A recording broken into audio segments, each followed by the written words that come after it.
Welcome back. Welcome back to the podcast, moms. Hope you guys are doing wonderful. So, in today's episode, I am going to be sharing some thoughts and some tips when it comes to blended families. So, when you're co parenting with step parents and new partners. I know this is a very touchy subject. I know that it could be a very daunting subject. It can be a very scary thing, especially when you're exposing your children to new partners, whether you're in a relationship or remarried yourself, or if your ex-spouse has a new partner or a new spouse. Now, this is something that I do have a lot of experience with as far as new partners, because I know I was in a relationship probably about 3 years ago, 2 years after I got divorced. It was a relationship that lasted a year. And because there was just some differences in the relationship where there were certain things that weren't going to work, and just a lot of pieces in that relationship just really didn't work, I decided to end the relationship because it did not serve me in a purpose that was aligned with me as far as my wants and needs. And it just was really hard because there was a lot of work that was being done that just was unnecessary. So with that, to have a new partner and in co-parenting with your ex-spouse it can be very murky, and it can be a very tough challenge. Now, I know in a couple of episodes before, I had talked about communication. And when it comes to step parents and new partners, communication is really going to be vital when it comes to this piece. So you may be asking me, well, when is a good time? I've been dating for a while, or my ex supposedly is dating. So when is a good time to introduce them to these new partners? Honestly, it's whatever timeline is comfortable for you. Now, I know I did not introduce my children to my ex-partner who I was in a relationship with. It had been at least 6 or 7 months before I had introduced him to my children. And not knowing that the relationship was only going to last a little over a year, just because things happened, and with the struggles of co-parenting with boundaries really affected that relationship, where I just had to make a decision on what served me and what didn't. Okay. It is a struggle when you introduce new partners into the lives of your children, into your life, and you are managing co-parenting with an ex-spouse, whether it's a positive co-parenting experience or it can be a difficult one. Now, I can say from my own personal experience, my co-parenting journey has not always been a very positive one.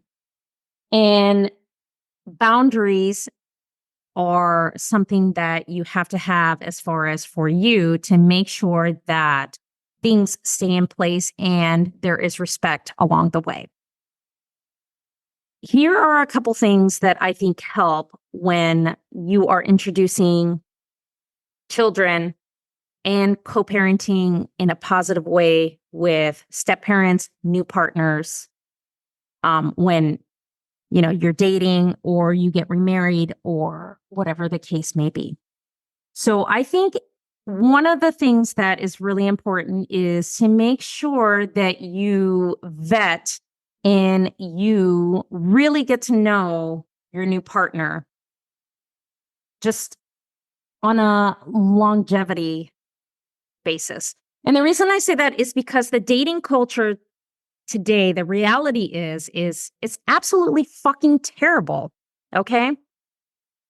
I'm really honest when I come to that. It's the dating pool is really shitty. So you have to make sure that you vet these partners, make sure that they have goals and that, they're a good fit in your life for you and your children, and they understand the dynamics of raising children with rare diseases and all that that entails, because it takes a really special person to come into your life to be with you on that journey and be with you for the long haul. So I think what's important is that make sure you vet your partner. Make sure they're a right fit for you. Make sure that they align with the type of life and the goals, and just, you know, they are just a good fit for you. That is super important. Okay. Now, we can't control what the other parent does, because what they're going to do is what they're going to do. Remember, I've said over and over on this podcast, we can only control what we what we can control within our environment, within our household, within, our realm, right? So the thing is you really have to vet your partner when you're out there dating. Okay. And when you find, that partner that aligns with you, that is good with your children, that, you see a future with, the one thing is at some point in time, you do have to communicate that with your other co-parent, with the ex-spouse. That is something that you do have to communicate, because they do have a right to know who is in your children's life. Can't tell you what it is to just, see, have a situation where you have a co-parent said, oh, well, this is who you're living with. And it's like a slap in the face. Those are conversations that you really need to have, where you have that positive communication and saying, listen, you don't have to give all the details. You say, listen, I have been dating. This is the person that makes me happy. I plan on introducing them to our children. And you can see what kind of feedback they give you on that. Now, what I'm going to tell you is that your ex-spouse has no right to tell you who you can and can't date.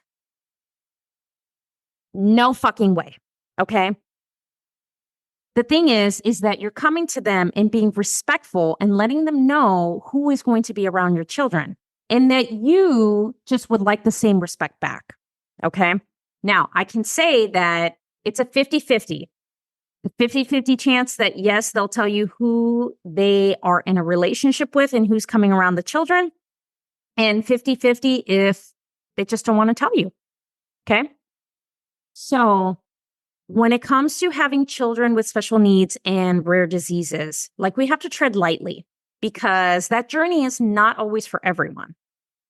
That's why I say you have to vet your partner and make sure they're a good fit for your life, and make sure that they understand the dynamics of how life is, because you are an awesome package deal. Okay.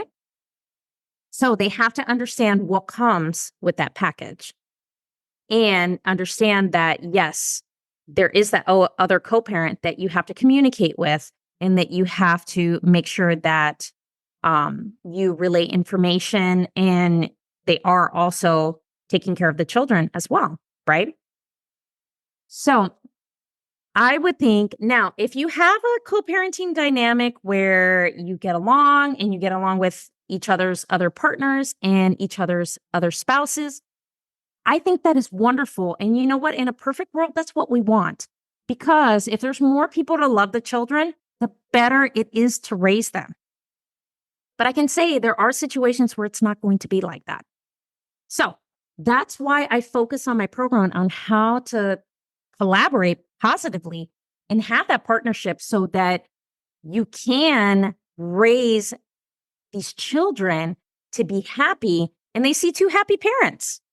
Wouldn't it be perfect to see two happy parents in wonderful relationships, happy, and their children happy? Because at the end of the day, that's what we want. And that is my number one focus when it comes to my program, is to make sure that you have two happy parents. They are communicating effectively. They collaborate effectively when it comes to medical appointments and just parenting styles and schedules and things like that. That is what we want. Okay. But there are going to be situations where it's not going to be like that. It's going to be tough. And you will want to gouge your fucking eyes out because they are difficult. They won't tell you who they're dating. They won't share any information. The one thing that I want you to take away from this episode is that when it comes to the ex-spouse's personal life, it's not your business. Okay? Not your business. The only business you have is your children. And it's nice to know if they have somebody else that is going to be around their children. Some may tell you, some won't.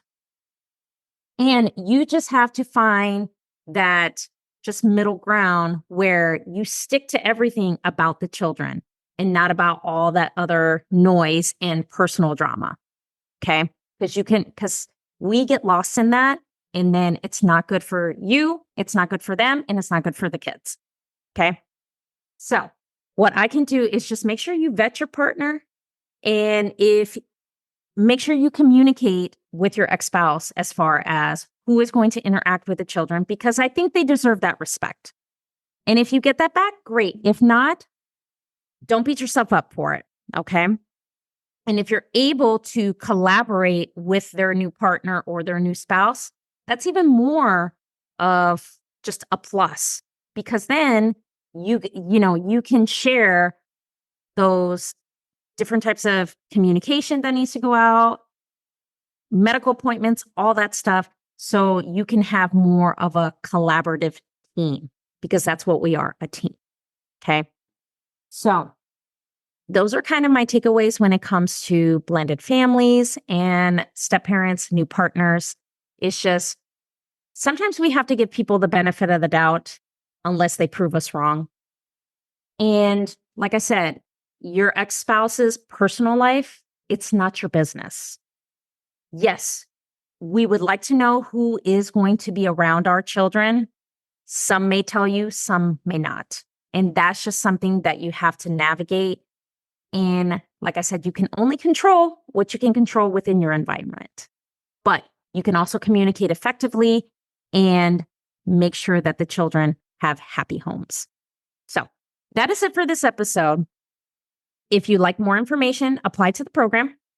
All the links will be in the show notes. If you have a question, want to be a podcast guest, send me a DM, send me an email. There's an application to apply to be a guest. So fill that out. We'll get back to you in 24 to 48 hours, and you come on and share your story on the podcast. So hope this episode was super helpful for you, and I will talk to you soon.